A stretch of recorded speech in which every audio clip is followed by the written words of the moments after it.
Salut, c'est Jonathan. Je voulais te rappeler aujourd'hui que la meilleure défense, c'est l'amour. Et à tous les gens plutôt vifs comme moi, ça demande beaucoup, beaucoup de maîtrise de soi. Je crois que tu as déjà entendu cette expression, la meilleure défense, c'est l'attaque. Eh bien, dans l'évangile, les choses sont très différentes. La meilleure défense, c'est pas l'attaque, c'est l'amour. Évidemment, c'est pas simple d'aimer, surtout quand tu es face à des attaques, mais c'est possible. Et je voulais vraiment te le rappeler ce matin. La Bible dit dans 1 Pierre chapitre 4 verset 8, avant tout, aimez-vous de tout votre cœur, parce que l'amour efface beaucoup de péchés. Je pourrais te citer des centaines d'exemples où l'amour a triomphé. Mais s'il y a bien un exemple qui a mentionné au-dessus de tous, c'est celui que Jésus a accompli pour l'humanité. Là où le péché a abondé, la grâce a surabondé. Et toi et moi, on sait très bien que s'il y a bien une chose qui détermine la grâce, c'est l'amour de Dieu. Car Dieu a tant aimé qu'il a donné, afin que quiconque croit en lui ne périsse point, mais qu'il ait la vie éternelle. La grâce a donc pour socle l'amour. Je sais pas dans quelle période t'es. C'est quoi tes combats aujourd'hui? Si t'es attaqué de toutes parts, mais j'aimerais te dire que la meilleure réponse, c'est toujours l'amour. Dernièrement, j'ai eu pas mal d'attaques. Et ça peut arriver à n'importe qui, je me positionne pas en victime évidemment, les attaques, on en subit tous. Et c'est normal. Mais Dieu m'avait averti. Et il m'a dit, quoi qu'il arrive Jonathan, ne bouge pas, laisse-moi agir. Et donc, j'ai décidé de faire confiance à Dieu, au cœur de Dieu, et de ne pas me laisser atteindre en retour.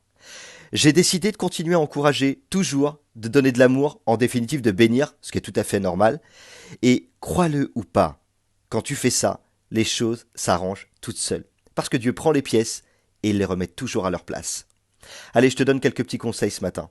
Si tu sens que dans ton couple, ton mari ou ta femme t'attaque, parce que t'es chrétien ou t'es chrétienne, et que lui ou elle ne l'est pas, eh bien rappelle-toi qu'une réponse douce calme la colère, manifeste encore plus d'amour, et tu verras, les choses vont s'apaiser.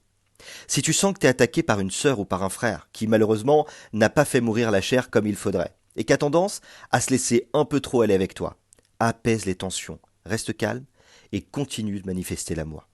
Si certains s'opposent à toi, et que tu sens des injustices profondes, alors que toi, tu fais simplement la volonté de Dieu, manifeste encore de l'amour. Avec Dieu, les choses s'arrangent toujours. En fait, peu importe ce à quoi tu fais face aujourd'hui, les difficultés ou les épreuves qui pourront subvenir, de droite ou de gauche. Rappelle-toi que l'amour parfait bannit la crainte, que l'amour de Dieu efface une multitude de fautes, et enfin le plus important, c'est qu'il n'y ait pas dans ton cœur de ressentiment ou de racines d'amertume. Rappelle-toi que l'amour triomphe aussi de tout jugement. Mais comment est-ce que je peux faire? Et ça, c'est peut-être la question que tu te poses. J'arrive pas à aimer autant. Seul, tu n'y arriveras pas. Mais le consolateur est avec toi, le Saint-Esprit. Et le fruit de l'Esprit, c'est quoi? C'est l'amour. Si donc tu laisses le Saint-Esprit se manifester de plus en plus dans ta vie, il va grandir et tu vas diminuer et manifester l'amour envers et contre tout. Et avec ça, crois-moi, t'en as assez pour prendre des victoires. N'oublie pas, Dieu a mis son potentiel en toi.